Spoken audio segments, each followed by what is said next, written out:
Allies and you're watching the AU review?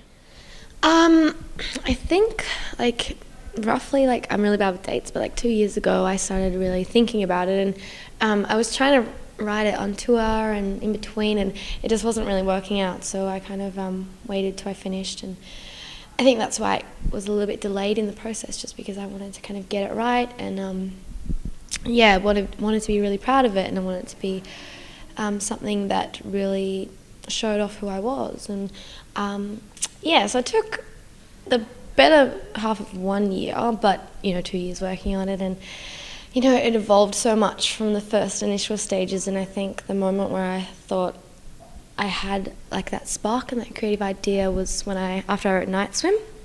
Once I had that, I that kind of sums up the whole album, I think, in my kind of head. And once I had that, it kind of sparked other ideas, and the creative process started to roll a lot easier. Yeah, there's a few reasons, but mainly that. I think it's just that the beauty and adolescence in the song, and even the the 80s kind of vibe that it has, and it kind of that's sprinkled through the album. And I didn't really intentionally do it, but actually doing a lot of interviews the last few days, a lot of people have said to me that the album kind of sounds like a cult 80s soundtrack or something, a bit more modern, but I'm really happy with that. I think that's really awesome. And I think Nightswim just kind of sums it up, and from there I've kind of even put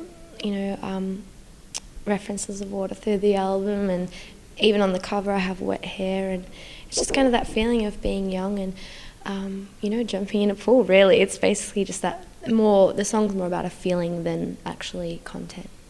I think a bit of everything. I think I tend to listen to a lot of music, and I don't get too caught up in genres and listening to one genre and knowing everything about it. I just like to surround myself with lots of different sounds of music, and in the studio we'd get into a lot of Spotify spirals and just listen to different things, and you kind of see, oh, this is like this artist, and click on that, and then we're listening to so much music, and I was listening to a lot of electronic music at the time as well, and I was going to a lot of shows, and I went to the Mount Kimby show, which was great, and I was listening to a lot of the Essential Mixes, BBC, and I listened to the Duke Dumont one a million times, I think, in the car, and listening to some 80s music, and mainly just pulling sounds and thinking that sounds beautiful or that sounds great, and just kind of emulate that. And I just love those kind of Phil Collins drum fills. They're quite fun to put in the songs, and I just surrounded myself with a lot of different music, and of course always listening to Fleetwood Mac and Kate Bush and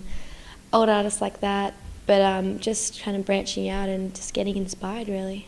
Yeah, it's I think as you grow, and you learn, it kind of gets better, and I cringe if I were ever to watch an older performance that I've done, but I didn't really I thought about it a little bit going to the studio, but I tend to kind of put it out of my mind when I'm writing an album or anything, because I feel like it limits you, and if you kind of thinking, oh, I can't put that in because I can't play it live, then I just feel it limiting. So it influenced me in the way of knowing what reaction I get and what comes off the best live, so kind of thinking about things like that.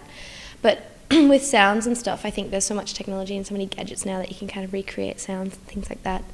I definitely playing a lot of shows helped me kind of decide what kind of show I want. I want it to be a lot more fun this time around. I want it to be dynamic, and instead of just being a gig, I want it to be a show, and I want people to go away from it feeling something, and I want to really focus on, rather than set design and props, things like that. I think when I go to a show, the lighting always kind of triggers something in me, and it kind of just exaggerates the music. And I think that's really great. So I'll be trying to work on things like that this time around, and trying to, nothing over the top, because I'm not Beyonce or something. But I think for these shows, I want to kind of make something special and just create more of an atmosphere and a vibe. Yeah, I've just gone through a bit of a change. One of my keyboard players have left just because she has too many commitments. So I've got a new synth player, and I've got the same drummer and bass guitar. But it's pretty standard, and they I know Rob, my drummer, did a little bit on the album, but I kind of keep it separate. I kind of like to go through that process of writing and then take it and deconstruct the songs and put that together for a live aspect. But yeah, they'll be touring with me and hope to get some backup singers or something.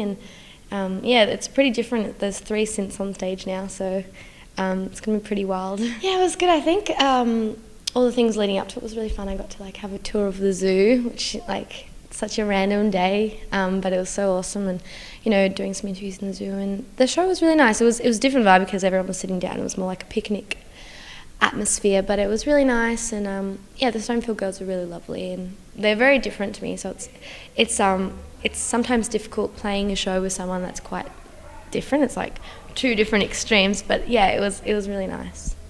And you've played other shows with them before, haven't you? Yeah, we did the Line tour, a regional, which was really great. So yeah, we know each other really well. Most of the main cities, I think it's just a kind of initial tour. I'll obviously do more touring, get out to places that I didn't get to go. I know I saw some people on Facebook saying, "Oh, you're not coming here this time, sad." But I'm going to try and do this tour, just put it together and focus on that, and then hopefully the next thing will come out and I'll do a bigger tour. I think I want to get to more regional places, and I think I missed Canberra on this one, so I'll get there as well. Fantastic. Well, we look forward to seeing you out on the road.